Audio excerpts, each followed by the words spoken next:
నా పేరు రవి, మా అన్న పేరు దివాకర్, మాది ఆలగడ్డ. మేము ఇక్కడ గత 8 నెలల నుంచి 9 నెలల నుంచి ఇక్కడికి రావడం జరుగుతుంది.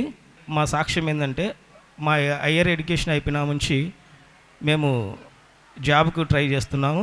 జాబ్లో భాగంగా 2018 డిఎస్ ఎగ్జామ్స్ రాసినాము టీచర్ జాబ్కి. అందులో మాకు జాబ్ రాలేదు. తర్వాత 2018 నుంచి ఇంతవరకు వెయిట్ చేసినాము.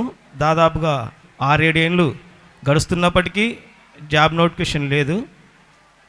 సో ఇక్కడికి 2025 మార్చి నెలలో ఇక్కడికి మొదటగా రావడం జరిగింది. మార్చి నెలలో మొదటిగా ఇక్కడికి వచ్చినాక ఇక్కడ ప్రేయర్ చేసుకున్నాము. తర్వాత ఇక్కడికి వస్తానే ఏప్రిల్ నెలలో నోటిఫికేషన్ వచ్చింది.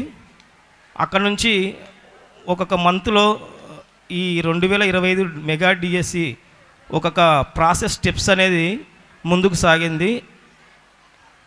మేము ఎంతో నిరీక్షణతో ఎదురు చూసినాము. సో ఇక్కడికి రావడం వలన మాకు 2025 మెగా డిఎస్సిలో జాబ్ రావడం జరిగింది. అన్నకు నాకు ఇద్దరికి ఒకటేసారి వచ్చింది. సో మేము జాబు వచ్చినాక ఇక్కడ సాక్ష్యం చెప్పాలని అనుకున్నాము. సో దేవుని దయ వల్ల అన్నదమ్ముల ఇద్దరిని ఇక్కడ సాక్షులు నిలబెట్టినందుకు మరొకసారి యేసయ్యకు వందనాలు చెల్లించుకుంటున్నాము. మా కొద్ది సాక్ష్యాన్ని దేవుడు దీవించునుగాక.